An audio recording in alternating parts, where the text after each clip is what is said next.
दोस्तों पिछले 8 महीनों से रूस भारत का सबसे बड़ा क्रूड ऑयल सप्लायर बना हुआ था, लेकिन पेमेंट में आ रही परेशानियों की वजह से दोनों देशों के ऊर्जा संबंध का भविष्य खतरे में आ गया। पर आज हमारे पास जो खबर निकलकर सामने आ रही है उसने भारत को एक ऐसी चिंता में डाल दिया जो हमारी एनर्जी सिक्योरिटी के लिए अभी सबसे बड़ा खतरा है। तो चलिए इस पूरे मुद्दे को डिटेल में समझते हैं और ये भी जानने की कोशिश करेंगे कि भारत के पास क्या विकल्प बचे हैं। लेकिन उससे पहले अगर आप हमारे चैनल पर पहली बार आए हैं तो नीचे दिए गए सब्सक्राइब बटन को दबाकर बेल नोटिफिकेशन जरूर दबा लें, जिससे हमारी ऐसी वीडियो आप तक सबसे पहले पहुंच सके। दरअसल दोस्तों आपको याद होगा कि रूस यूक्रेन युद्ध की वजह से सभी पश्चिमी देशों ने एकजुट होकर रूस पर काफी कड़े आर्थिक प्रतिबंध लगा दिए। साथ ही यूरोपियन यूनियन ने रूस को की जाने वाली पेमेंट में यूरो के इस्तेमाल को सैंक्शन कर दिया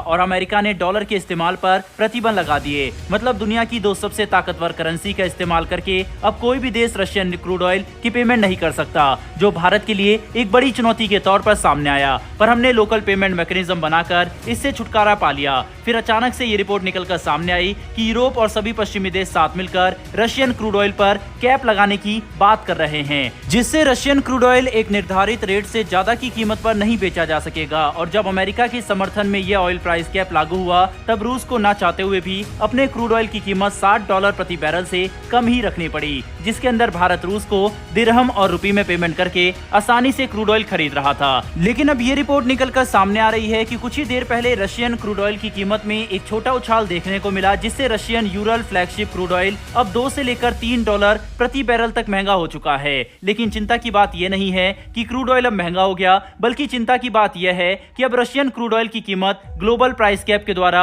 निर्धारित की गई $60 के रेट से ज्यादा हो चुकी है। मतलब अब रशियन क्रूड ऑयल भारत को $63 के रेट से मिलेगा, जिसकी पेमेंट करने के लिए अब भारत को इतनी बड़ी चुनौतियों का सामना करना पड़ेगा कि यह भारत और रूस के ऊर्जा संबंधों के लिए निर्णायक मोड़ साबित हो सकता है। दोस्तों इस खबर की ग्रेविटी हम इस बात से समझ सकते हैं कि जैसे ही ये बात सामने आई कि रूस का क्रूड ऑयल $60 से ज्यादा के रेट पर मिलेगा, बिल्कुल वैसे ही यूएई ने भारत को साफ मना कर दिया कि अब हम दिरहम में पेमेंट करने के लिए भारत की मदद नहीं कर सकते, जो हमारे लिए काफी बड़ी परेशानी है, क्योंकि भारत यूएई पर निर्भर था रशियन क्रूड ऑयल की पेमेंट के लिए। लेकिन अब भारत को यह सपोर्ट भी नहीं मिल सकेगा। बता दें कि यूएई ये कदम पश्चिमी देशों के रडार में आने से बचने के लिए उठा रहा है, क्योंकि वह पहले ही FATF की ग्रे लिस्ट में शामिल है। ऐसे में अगर उन्होंने पश्चिमी देशों द्वारा लगाए गए कानून के खिलाफ जाकर रशियन क्रूड ऑयल की पेमेंट के लिए भारत की मदद की, तो इससे उन्हें ब्लैकलिस्ट भी किया जा सकता है। साथ ही यूएई पर कई ऐसे प्रतिबंध लगाए जा सकते हैं जो उनकी अर्थव्यवस्था पर गहरा असर डालेगा।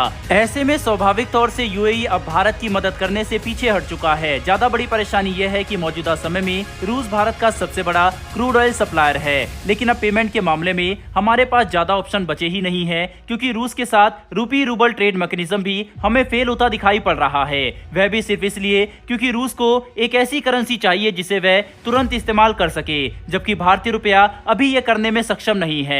जिसके बाद रूस चाहता था कि हम उन्हें चाइनीज युआन में पेमेंट दे, पर अगर भारत ने ऐसा किया तो इससे हम अपने इंटरेस्ट को खतरे में डाल देंगे। कुल मिलाकर समझने की कोशिश करें तो मौजूदा स्थिति भारत के लिए काफी कॉम्प्लिकेटेड है, क्योंकि ना तो रूस भारतीय रुपए में पेमेंट लेना चाहता और ना ही हम अब युआन या दिरहम से पेमेंट कर सकते हैं। तो सवाल ये उठता है कि आखिर भारत के पास विकल्प क्या बचता है, क्योंकि क्रूड ऑयल हमारे लिए सबसे जरूरी संसाधन है और अगर इसकी सप्लाई में कोई भी परेशानी खड़ी हुई तो इससे देश के अंदर इन्फ्लेशन तेजी से बढ़ेगा, साथ ही हमारी मजबूत होती अर्थव्यवस्था पर भी बड़ी चोट पहुंचेगी। दोस्तों ध्यान से देखें तो मौजूदा समय में भारत के पास सिर्फ दो ही विकल्प बचे हैं। एक तो यह है कि हम रूस के साथ बातचीत करके भारतीय रुपए में व्यापार को शुरू करने पर जोर दें, क्योंकि अगर ऐसा हुआ तो हमारी सारी परेशानी खत्म हो जाएगी, लेकिन ये काफी मुश्किल लगता है। इसी वजह से हमारा दूसरा विकल्प यह है कि हम ईरान, इराक, सऊदी और अमेरिका जैसे देशों से बात करें, ताकि जो क्रूड ऑयल हम रूस से खरीद रहे थे वह हम इनमें से जो देश सबसे ज्यादा डिस्काउंट पर देगा उससे खरीद सके। ऐसे में यहाँ पर यह कहना भी गलत नहीं होगा